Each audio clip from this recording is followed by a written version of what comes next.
नमस्कार दोस्तों। तो आज हम लोग प्रश्नावली 1.2 में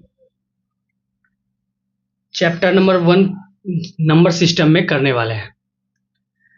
तो पहला क्वेश्चन हम लोगों को कह रहा है कि निम्नलिखित संख्याओं को अभाज्य गुणनखंडों के रूप में व्यक्त कीजिए। हालांकि नए एनसीईआरटी आने के बाद हमारा जो पहला का जो चैप्टर था, जो हमने पहले एक्सरसाइज किया, वो उसमें से हटा दिया गया था। फिर भी मैंने करवा दिया, कुछ बच्चों को जानकारी बहुत ज़रूरी थी। यदि सवाल बोर्ड में आ जाए तो ठीक रहेगा करने में। तो देखिए, निम्नलिखित संख्याओं को अभाज्य गुणनखंड के रूप में व्यक्त कीजिए। पहला सवाल है 140 को अभाज्य गुणनखंड के विधि के रूप में व्यक्त कीजिए। अब आप लोगों को लग रहा होगा कि अभाज्य संख्या है क्या। पहले आप ये भी तो जान लीजिए कि अभाज्य संख्या है क्या। तो अभाज्य संख्या मैं आप लोगों को कुछ बेसिक बातें बता देना चाहता हूं कि अभाज्य संख्या क्या है। तो अभाज्य संख्या उसे कहते हैं जो एक और स्वयं को छोड़कर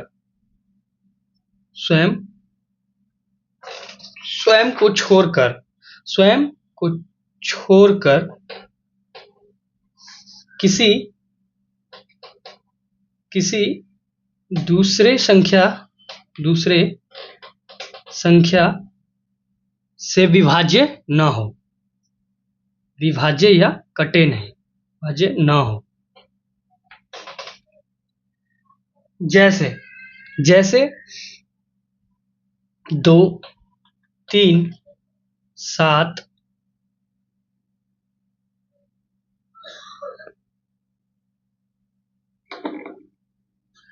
2, 3, 5 भी होगा ना।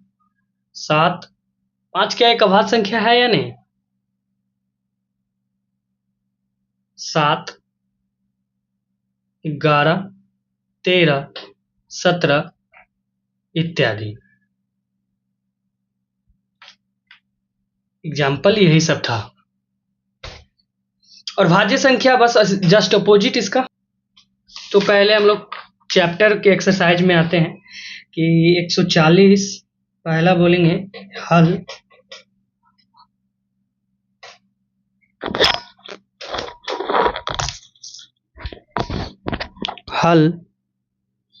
नंबर 1।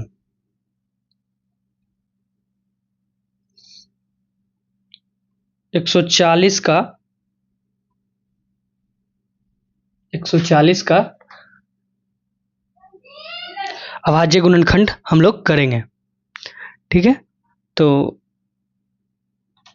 आंसर ब्लू पेन से बनाएंगे, हालांकि मैंने ब्लैक पेन का यूज कर लिया।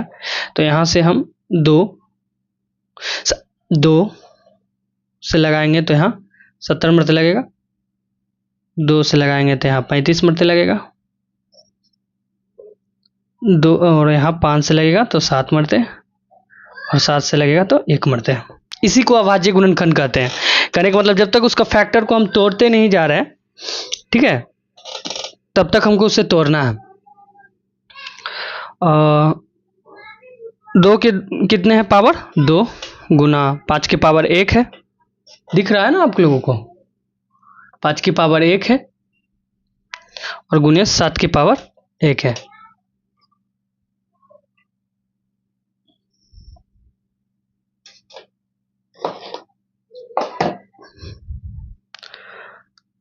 तो यही हमारा आंसर हो गया। इसी को अभाज्य गुणनखंड बोलते हैं, रूप में व्यक्त किए हैं। तो पहला नंबर तो मैंने बता दिया, तीसरा, चौथा, पांचवा आप लोग भी पॉज करके बनाने की कोशिश कीजिएगा, क्योंकि मैं तो बता दूंगा, आप लोग खुद से कोशिश कीजिएगा बनाने का, ठीक है बच्चों। तो दूसरा संख्या क्या है दिया हुआ सवाल में? बहुत गर्मी है दोस्त। 156 आप लोगों के लिए मैं फ़ैन को ऑफ करके रिकॉर्ड कर रहा हूँ, और इतना गर्मी है ना कि कुछ अब बोल नहीं सकते, क्योंकि फ़ैन चालू करेंगे तो बैकग्राउंड में साउंड आने लगेगा। तो सवाल है दूसरा 156। 156 तो 156 को हम लोग अभाज्य गुणनखंड में तोड़ेंगे। तो इसको 2 से लगाएंगे 78, 2 से लगाएंगे 39, 3 से लगेगा 13 और 13 से लगेगा 1। तो ये हो जाएगा 2 के पावर 2 गुना 3 के पावर 1 और 13 के पावर 1। यही है, यही हो गया इसका अभाज्य गुणनखंड। अभाज्य गुणनखंड।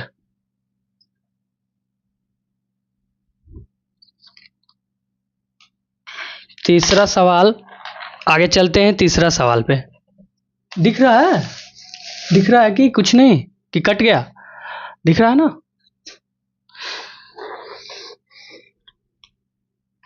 तीसरा सवाल है 38-25। अब 38-25 को अभाज्य गुणनखंड में हम लोग तोड़ेंगे।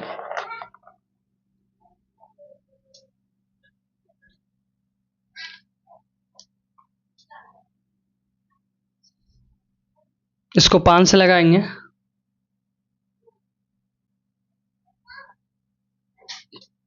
या 3 से लगाइए या 5 से लगाइए, बात एक ही है।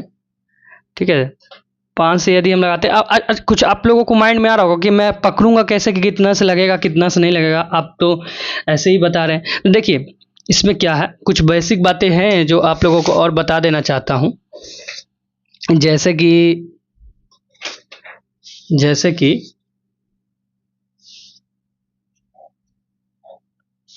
ये कुछ बेसिक बातें हैं जो मैं बता देना चाहता हूँ। जैसे में कि यदि दो से पकड़ने के लिए, तो आप लोगों को आ रहा होगा कि 2 से कैसे कटेगा। आप लोगों को एक बात याद रखना है कि कोई भी संख्या हो 2, 3, 4, 5, 6, यदि उसकी लास्ट संख्या सम संख्या हो, लास्ट सम संख्या, वो 2 से विभाज्य होगा। ये बात तो आप लोगों को जानकारी होगा। 3 से पकड़ने के लिए यदि वही संख्या के जोड़ने पर, किसी संख्या को जोड़ने पे वो संख्या 3 से विभाज्य हो रही है, तो पूरी संख्या 3 से विभाज्य होगी। जैसे मैंने अभी जो नंबर लिया था 2, 3, 4, 5, 6, इसको जोड़िए। 3 2 5, 5 4 9, 9 5 14, 14 6 20। देखिए 3 2 5, 5 4 9, 9 3 2 5, 5 4 9, 9 5 14, 14 6 20। अब देख रहे हैं कि जोड़ला पर 20 आ रहा है, जो कि 3 से नहीं कटेगा। तो ये संख्या हमेशा कभी भी 3 से नहीं कटेगा। ठीक है, और ये लास्ट संख्या 6 जो है ये 3 से कट जाएगा। क्या बोल रहा है, 6 जो है, सॉरी 2 से कट जाएगा, क्योंकि वो सम संख्या है। और वैसे ही हम 3 के बारे में बता दिए, 3 से नहीं कटेगा। अब 4 पे आ जाइए। 4 से कैसे चेक करेंगे? यदि लास्ट की दो संख्या, मेरी बात को गौर कीजिएगा, लास्ट की 2 संख्या 4 से कट रहा हो, जैसे इसका लास्ट संख्या 56 है, तो यदि 56 है, दिख रहा है ना? दिख रहा है? 56 है, तो जैसे हम लोग 4 से इसे डिवाइड करेंगे, तो हम लोगों को मालूम है कि 4 से कटेगा 14 चौक 56। ठीक है, तो ये संख्या पूरी 4 से कट जाएगा। समझ रहे हैं मैंने क्या बोल रहा हूँ? और 5 से तो आसान है कि लास्ट संख्या उसे 5 है तो 5 से कट जाएगा। यदि कोई भी संख्या 5 या 0 किसी संख्या के लास्ट में हो, तो वो 5 से जरूर कटेंगे। यदि लिखा हो 6, 7, 8, 9 या 7 और 5 या 0, तो ये पक्का 5 से कटेगा। ठीक है, और 10 से तो दिख ही रहा है, 10 से कटेगा, 1 शून्य से 1 शून्य खत्म हो जाएगा। तो वैसे ही हम लोग आगे देखेंगे। और एक और मेजर बात है, 11 से बता देते हैं कि जैसे लिखा हुआ था ना कि 2, 3, 4, 5, 6, तो इसमें हम लोग क्या देखते हैं, और 8 के लिए 3 संख्या देखते हैं। ठीक है, 7 के लिए आपको डिवाइड करना पड़ेगा।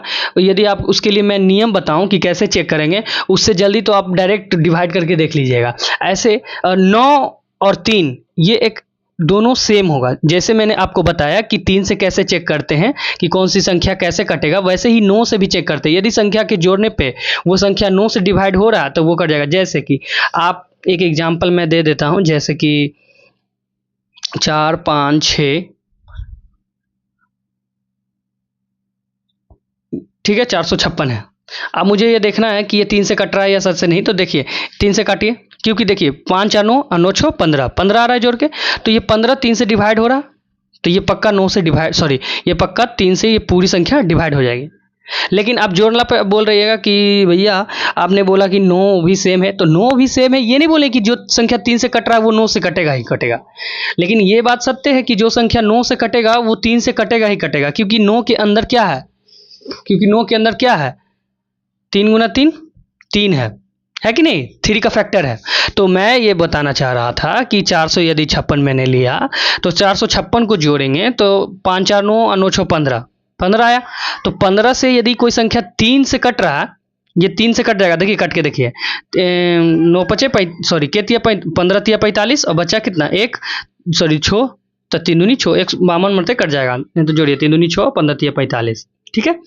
लेकिन ये 9 से नहीं कटेगा, क्यों नहीं कटेगा, क्योंकि 9 15 से नहीं कटता, ठीक है। इसी संख्या में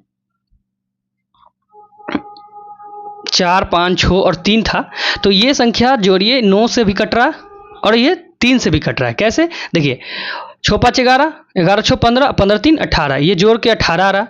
तो 18 आ रहा है तो ये 9 से भागा पड़ जाएगा 18, यानी ये संख्या भी 9 से टोटल कट जाएगी।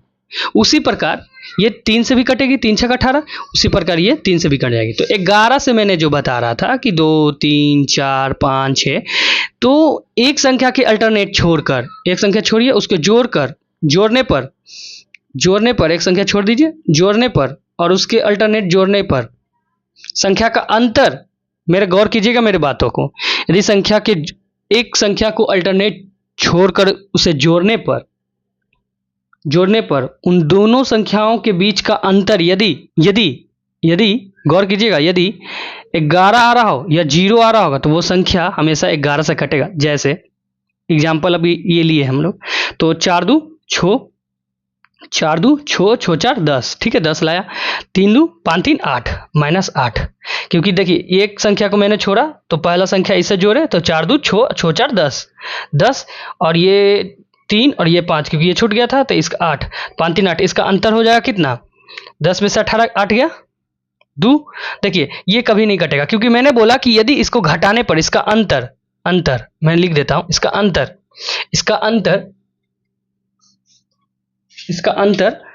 11 आ रहा हो या 0 आ रहा हो, वो संख्या हमेशा क्या हो जाएगा, 11 से कटेगा, ठीक है। जैसे 132 से मान लिया जाए, लिखा हुआ है कि 132, देखिए ये संख्या 11 से हमेशा कटेगा, जो मैंने आपने अभी बताया कि एक संख्या का अल्टरनेट लिए तो 2 1 3 बचा एक संख्या, तो 3 में से 3 गया 0, सॉरी 0 घटा 0, ये संख्या 11 से काटेगा, काटिए 11 इकाई 11, बचा कितना 2 2 22, 11 दूनी 22, यानी 12 मरते कट रहा। समझे मेरे बात को, यही था विभाज्यता के नियम, इसे हम लोग बोलते हैं एक तरह से। और अभाज्य संख्या में हम लोग चल रहे थे कि संख्या को कैसे पता चलेगा कि कौन सा संख्या किसे कट रहा है। तो अब आइए, ये तो आपको अब समझा दिए मैंने बेसिक बातें, तो ये देखकर आपको पता चल रहा होगा कि संख्या 5 से कट रहा, संख्या 5 से कट रहा है, तो 5 से लगाएंगे तो कितना मरते हैं, 5 7 35, कितना मरते 5 7 35, 665 मरते कटेगा, ये 5 से लगाएंगे तो 153 मरते कटेगा, ये 9 से लगाएंगे 153 मरते कटेगा, देखिएगा। और ये अब 9 से लगेगा, क्योंकि 5 3 8 9 9 से लगेगा, तो 17 मरते कटेगा, 17 9 53 से अब नहीं कटेगा, 17 से लगाएंगे 1 आ जाएगा। इसीलिए इसका विभाज्यता का, सॉरी इसका अभाज्य गुणनखंड क्या होगा, 5 के 2 गो है तो 5 के स्क्वायर गुना 9 को क्या हम लिख सकते हैं, 3 गुना 3 लिख सकते हैं, इसीलिए 3 के स्क्वायर लिखेंगे, और गुना 17 है तो 17, यही आंसर है, ठीक है ठीक है। अब एक और क्या है, चौथा नंबर सवाल क्या है, 5 0 0 5, यही है ना, 5 0 5 5, तो इसका भी अभाज्य गुणनखंड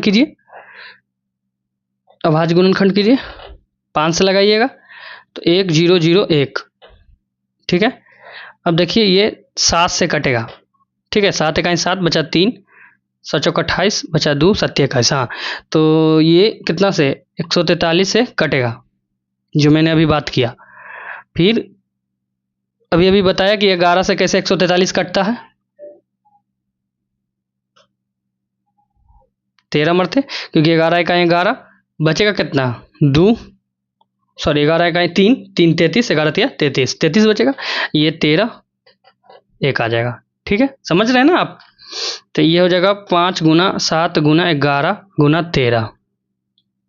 अगर 1 है तो 1 दे दीजिए, अन्यथा नहीं भी दे सकते हैं। यही हो गया हमारा। ठीक है, लास्ट सवाल है हम लोगों का प्रश्नावली 1.2 के पहला नंबर क्वेश्चन का 5वां नंबर 74 29, यही है 74 29, यही है 74 29। सवाल भी लगा दूंगा मैं 74 29। स्क्रीन पे मैं सवाल लगा दूंगा ताकि आप लोगों को कुछ प्रॉब्लम ना हो। ऐसे तो वह दिख ही रहा है। तो अभाज्य गुणनखंड करेंगे 74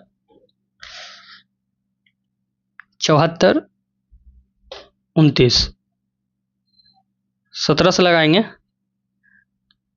437 मरते लगेगा। 17 चौक 68, बचा कितना 6 63, तरतिया 51, 7 से मतलब 19 से लगाएंगे तो 23 मरते लगेगा और ये कटेगा नहीं। तो अभाज्य गुणनखंड क्या हो जाएगा 17 गुना 19 गुना 23 पावर 52। यही हो गया अभाज्य गुणनखंड। मेरी बातों को समझ रहे हैं आप लोग। यही था प्रश्नावली 1.2 का 1 नंबर क्वेश्चन का ये पांचों संख्या का हल। मैं पीडीएफ अपने टेलीग्राम चैनल पर डाल दूंगा। आप लोगों को आई होप कि सब कुछ समझ में आ रहा होगा और मैं धीरे धीरे सारा एक एक सवाल एनसीईआरटी का चैप्टर को करा दूंगा, साइंस मैथ और बाकी जो सब्जेक्ट है वो भी। धन्यवाद, थैंक यू।